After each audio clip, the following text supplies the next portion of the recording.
Welcome to Grade 12 NCERT Mathematics. Today, we are exploring Chapter 1, Relations and Functions. Let's dive into these core concepts.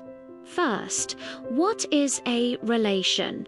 It is essentially a collection of ordered pairs that link elements from set A to set B.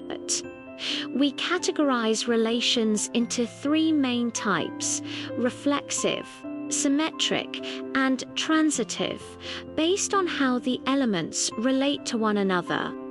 If a relation satisfies all three of these conditions, it is known as an equivalence relation. This is a vital concept in mathematics. Moving to functions.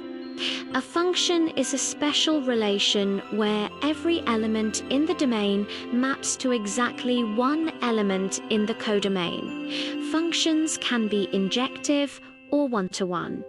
Alternatively, they can be many-to-one, where different inputs result in the same output value. When the range equals the codomain, it's surjective.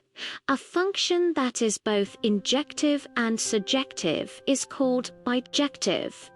Next, we have the composition of functions, written as f of g of x. Think of it as an input passing through to machines. Finally, we look at invertibility. A function is invertible if we can reverse the entire process, mapping y back to x perfectly. Master these basics to succeed in your exams.